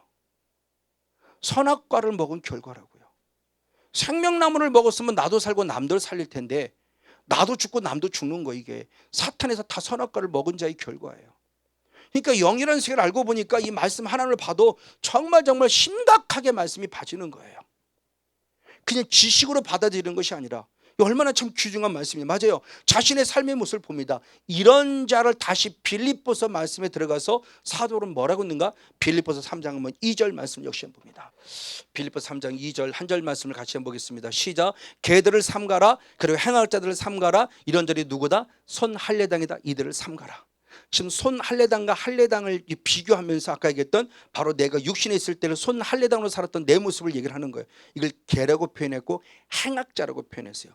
실제로 손 할례당은 육신적으로 낳은 지 8일 만에 자기 아기의 남자 아기의 꼬추의 앞에를 자르는 이게 할례예요. 정결의식에 나름대로 하나님께 드려진 정결의식. 근데 행위적으로 한 거예요. 행위적으로 마음이 없이 그냥 8일만 되니까 그냥 고추 잘라고 너는 할례 받았다 이렇게, 너 구원 받았다 이렇게 표현하는 거예요. 이게 잘못되었다는 걸 지금 얘기를 하고 있는 겁니다. 맞습니다. 그럼 결국 사람의 계명을 쫓은 자는 누구냐? 이게 바로 성령이 없는 자예요. 자, 유다서 1장 19절 말씀, 갈라디아 6장 13절 두 절 말씀을 같이 봅니다. 유다서 1장 19절 말씀, 갈라디아 6장 13절 시작. 이 사람들은 당을 짓는 자며 육에 속한 자로서 성령이 없는 자예요. 성령이 없는 자, 육에 속한 사람. 그러면서 갈라디아 6장 13절에 할례 받은 저희라도 스스로 율법은 지키지 아니하고 너희로 할례 받게 하려 하는 것은, 내가 육체에 8일 만에 고추 이거 자르는 이것을 받는 것은 뭐냐? 너희로 무엇을 자랑하기 위함이다? 육체로. 나 할례 받았어. 이걸 자랑. 이거 손 할례당. 쉽게 말하면 나 교회 다녀. 나 직분 권사인데, 나 직분 목사인데, 나 11조 한 번도 안 떼먹었어. 나 주일 선거 잘해. 이거 자랑하는 사람이에요. 이게 육체를 자랑하는 거예요. 내가 목사 됐어. 특별히 정말 이전에 처음에 이 은혜 받고 여자분 오셨을 때 혹시 전사님이 그랬다가 어떤 여자, 나 목사님이에요. 전도사라고 하지 마라 그런 바람에 그다음부터 여자만 보면 이제 무조건 혹시 목사님 이렇게 물어봐요. 큰 코 다치는 거 알아갖고 그다음부터 저도 목사지만 목사 이렇게 뭘 자랑거리라고요. 혹시 두렵지 않습니까? 목사님 된 거? 목사님 된 거 정말 두려워야 되는데 목사예요. 전도사라고 하지 말아요. 얼마나 그냥 무안하고 창피하고 그랬는지 죄송하다고. 그 다음부터 절대 안 물어봅니다. 혹시 목사님에 대해서는 물어볼지언정. 이게 육체를 자랑하는 거예요. 육체를. 뭐가 정말 하나님 앞에 내가 자랑거리 모습을 나갈까요? 육체를 자랑하는 바로 이 모습이 얼마나 우리들에게 잘못된 모습을 보인다. 바로 이것이 뭐냐? 바로 하나님의 계명이 아니라 자기 의를 자랑하는 자신의 잘못된 삶을 말합니다. 로마서 10장 2절 3절. 로마서 10장 2절 3절을 역시 봅니다. 같이 한번 읽겠습니다. 시작. 내가 증거하니 저희가 하나님께 열심히 있었으나 하나님의 지식 말씀을 쫓은 것이 아니라 하나님의 의는 전혀 모르고 자기의 의를 세우려고 힘써 하나님의 의를 복종치 아니했어요. 그러니까 결국 뭐냐? 사람의 계명으로 살아가는 자, 이걸 육체를 자랑하는 자라고 그랬죠. 육체를 자랑하는 자. 이 사람은 손 할례당 그런데 이 사람은 결국 뭐냐? 하나님의 의는 전혀 몰라요. 왜? 내 안에 지식, 말씀이 없기 때문에. 그러므로 결국 뭐만을 자랑한다? 자기의 의를 자랑해. 하나님의 의를 오히려 힘써 복종치는 자기의 의를 자랑. 내가 7시간 기도했어. 나 어제 7시간을 기도했다니까. 7시간 기도했는데 가서 남편하고 맨날 싸워요. 7시간 기도한 게 뭐 때문에 기도했나요? 남편 구원받기로 기도했나요? 뭐 때문에 기도했나요?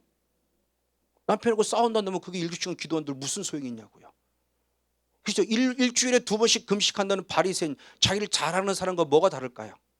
일주일에 2번 금식은 뭘까? 주님 볼 때는 외식하는 자인데. 일주일에 2번 금식은 뭐 하냐고요? 주님 볼 때는 외식하는 자인데. 그 일주일에 2번 금식한 게 자랑할 거리입니까? 자랑할 거리가 이제 자기 의예요. 결국은 똑같이 기도한 것 같지만 어떤 사람은 기도하고도 전혀 기도했던 티내지 않고 삶을 통해서 보여주는 자가 있고, 어떤 사람은 나 좀 알아봐, 나 7시간 기도했어, 나 좀 알아봐, 철회했어 라고 해놓고 나가면 집에서 맨날 싸우는데, 부모하고 자녀하고 형제하고 싸우는데, 성도하고 목회하고 싸우는데 그걸 자랑해요? 그건 자기 의예요. 하나님의 의가 아니에요. 이건 심각한 얘기입니다. 그러니까 자기 신앙의 삶이라는 부분 속에 적용되지 않으면 내가 진짜인지 가짜인지 나를 돌아봐야 돼요. 삶의 삶, 믿음은 삶입니다. 그리고 예수님은 다 삶을 통해서 보여주면서 가르쳐줬잖아요. 다 나같이 살라고 그랬잖아요. 나처럼 하라고 했죠. 얼마나 자신 있으면. 이게 진짜 믿음인데, 믿음이 뭔가를 모르고 교회 열심히 하고 11성을 잘하면 믿음이 좋은 줄 알아요. 아니요. 성경 그렇게 말한 적 없어요. 참 복음, 원색적 복음, 원초적 복음은 그렇게 말하지 않았어요. 그러니까 우리들의 삶의 모습, 우리가 어떻게 살아갈 바의 모습인데, 이걸 사도 바울할 때 이걸 뭐냐, 이건 자기 철학이야. 그리고 세상의 초등 학문이라고 말한 겁니다. 자, 골로새서 2장 8절을 봅니다. 골로새서 2장 8절. 역시 한번 골로새 2장 8절 말씀 있습니다. 시작. 누가 철학과 헛된 속임수로 너희를 노력할까 주의하라. 이것이 사람의 유전과 세상의 초등 학문을 쫓음이고 그리스도의 도를 쫓음이 아니라, 하나님 말씀, 하나님의 계명을 쫓음이 아니에요. 사람의 유전을 쫓고 세상의 초등 학문을 쫓는 거예요. 뭐가? 자기 철학이에요. 저 목회자의 철학. 그 제가 가지고 있던 철학 다 내려놨다고 그랬죠. 철저히 회개하고. 이것도 하나 앞에 회개했어요. 내 가진 의가 얼마나 많은지 몰라요. 내 의. 이 새벽기도 안 빠진 것이 내게 나중에는 의였어요. 의. 왜? 내게 주는 사람에게 정죄의 기준이 됐거든요. 목사가 말해 새벽기도 안 하고, 이게 정죄의식이 제 안에 나왔어요. 선악과를 먹은 내 의식이 나왔어요. 그래서 깨달은, 이게 하나님의 의가 아니었구나. 새벽기도를 한 번도 안 빠진 게 이게 하나님의 의가 아니었구나. 내 의였구나. 그래서 이것도 철저히 회개했죠. 새벽기도를 하지 말라니 당연히 해야 되지만, 하나님의 새벽기도를 하고도 누구는 자기 의를 끝나고 누구는 하나님의 의를 이루어드린 자가 있고, 이게 내 철학이었어요. 잘못된 철학. 그러니까 나 때문에 다른 사람에다 정죄를 받아야 돼요. 얼마나 무서운 죄를 졌냐고요. 근데 이걸 제가 그때는 몰랐다는 겁니다. 맞습니다. 이렇게 자기 마음대로 자기 의를 정하는 이 모든 것이 성경은 죄라고 말합니다. 대표적으로 열왕기상 12장에 30절 33절의 말씀은 자기 속에는 옳은 대로 살아서 자기 마음대로 절기를 정했고 자기 마음대로 제상들을 삼았고 자기 마음대로 일을, 이 모든 것들이 죄가 되었다고 표현하고 있다는 겁니다. 맞습니다. 이렇게 살아가는 삶은 신약시도 똑같이 대표적인 사람의 계명으로 살아가는 자의 모습을 잘 비유한 말씀이 예수님이 초기 사역 가운데 성전 청소할 때 벌어진 사건입니다. 자, 요한복음 2장 14절로부터 16절 말씀을 봅니다. 요한복음 2장 14절로부터 16절 말씀 같이 봅니다. 시작. 성전 안에서 소와 양과 비둘기 파는 사람들과 돈 바꾸는 사람들의 앉은 것을 보시고 노건으로 채찍을 만드사 양이나 소를 다 성전에 내어 쫓으시고 돈 바꾸는 사람의 돈을 쏟으시며 상을 엎으시고 비둘기 파는 사람들이 이르시되 이것을 여기서 가져가라. 내 아버지의 집으로 장사하는 집을 만들지 말라. 아멘. 예수님이 초기 사역이죠. 성전 청소. 3년 만에 다시 또 성전 청소를 하시죠. 성전 청소가 3년 전에 됐는데 똑같은 일이 마지막에 또 벌어져요. 우리 마음의 성전을 지금 계속 청소하지만 얼마든지 원위치로 돌아갈 수 있기 때문에 계속 성전 청소해야 돼요. 한 번 됐다고 만족하지 마세요. 주님도 3년 만에 다시 또 시작하셨어요. 이것이 우리들에게 준 영적인 교훈입니다. 자, 그런데 저 말씀을 잘 이해해야 돼요. 이미 성경에 있는 말씀이에요. 저 말씀이 신명기 14장 24절 25절의 말씀이 있어요. 신명기 14장 24절 25절. 자, 시작. 그러나 내 하나님 여호와께서 이름을 두려고, 하나님의 그 이름을 두려고 택하신 곳이 내게서 너무 멀고 행로가 어려우면 그 풍부히 주신 것을 가지고 갈 수 없거든. 그것을 뭐로 바꿔라? 돈으로 바꿔서 돈을 싸서 가지고 네 하나님 여호와께 택하신 곳으로 가라. 그러니까 성전에서 지금 돈소리가 쨍그랑쨍그랑 나는 소리가 잘못된 겁니까? 잘못되지 않은 겁니까? 저 말씀의 근거는 잘못되지 않은 거예요. 왜? 너무너무 힘들어요. 지금 같으면 예를 들면 지금 서울이 예루살렘이고 부산에 사는 사람이 6월절 맞아 예배로 올라와야 돼요. 그럼 벌써 한 달 전부터 걸어 올라야 되겠죠. 양 한 마리 메고. 양 한 마리 오다 보면 양이 더러워졌어요. 그럼 더러운 건 못 드리잖아요. 저 먹고 흠없는 거로만 드려야 되는데.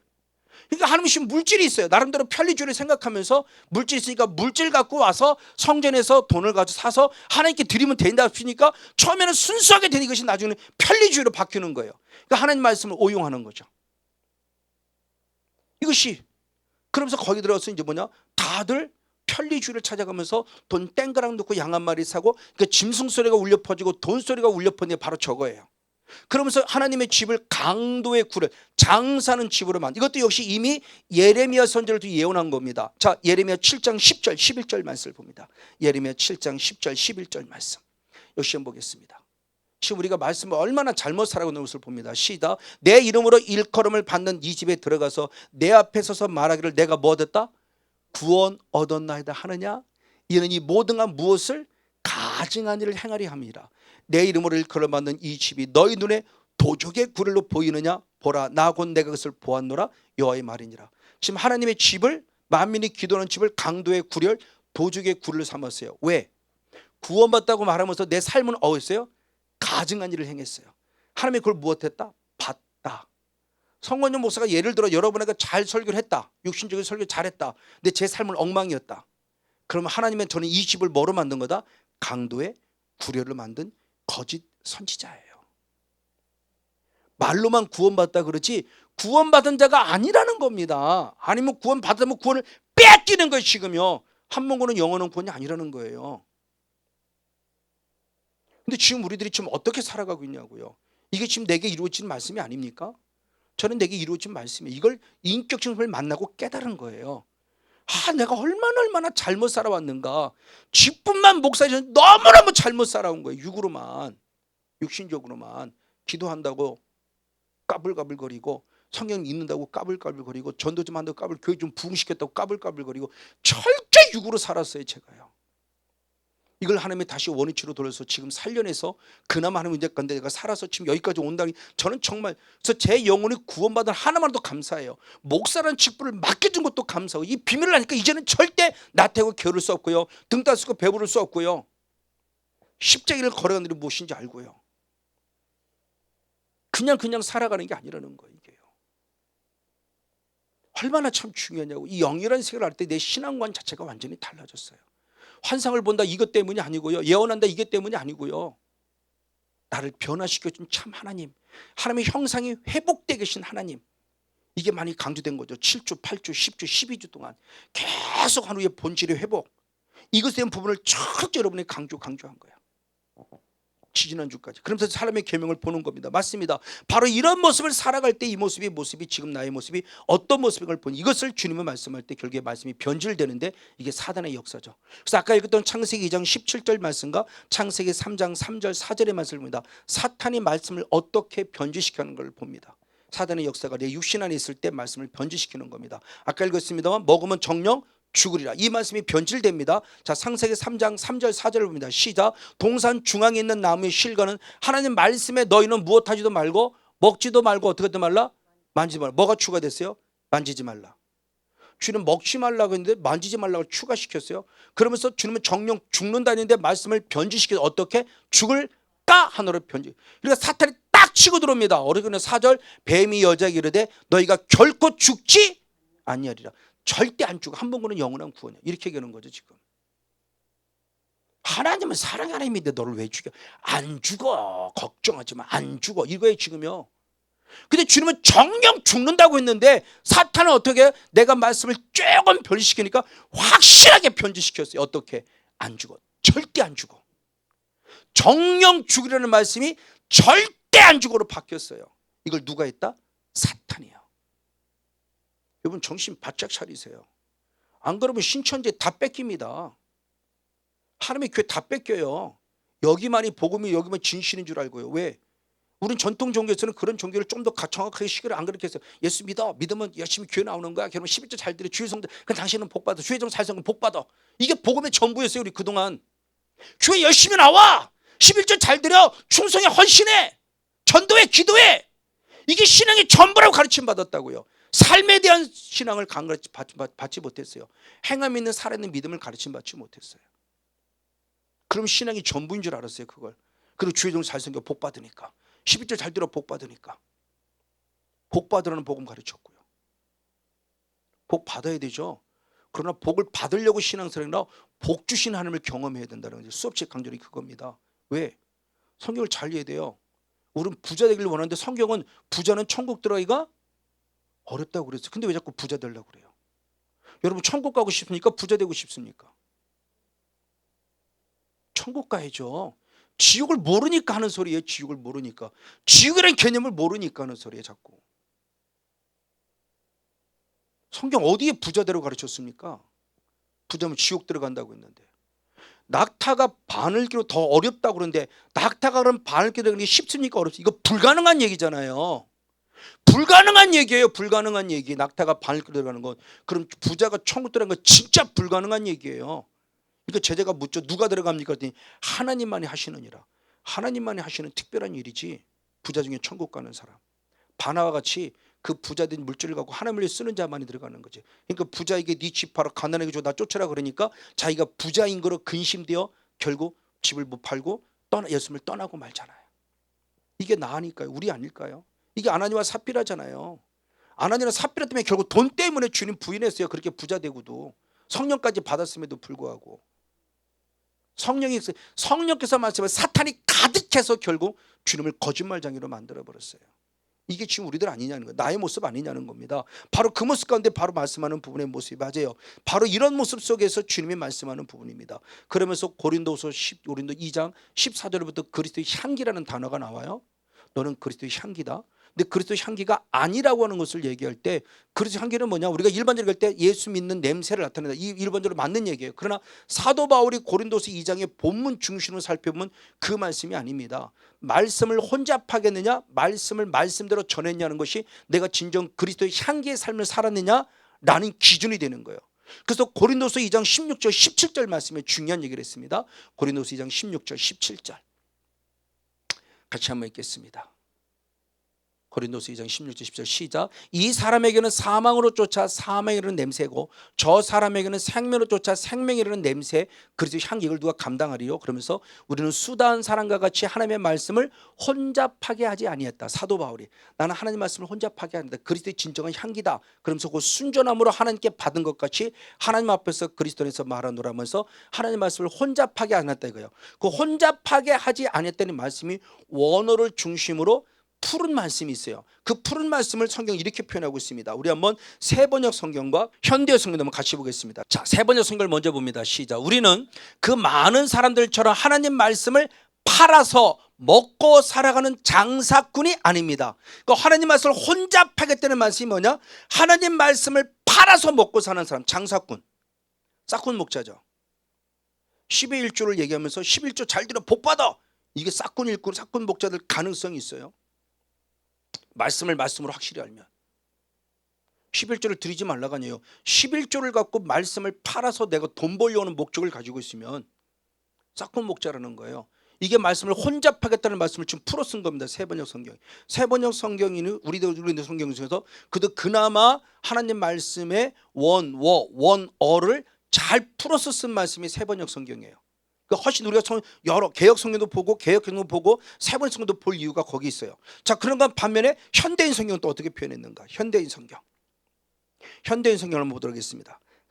현대어 성경, 현대어 성경 같이 있습니다. 시작. 우리는 그리스도의 능력으로 하나님께 보시는 앞에서 말하는 성실한 사람들입니다. 우리는 다른 허다한 사람들처럼 복음을 적당히 왜곡시켜서 팔고 다니는 일을 하지 않습니다.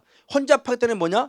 하나님 말씀을 적당히 왜곡시켜서 팔아서 자기 유익을 삼는, 이게 싹꾼 목자.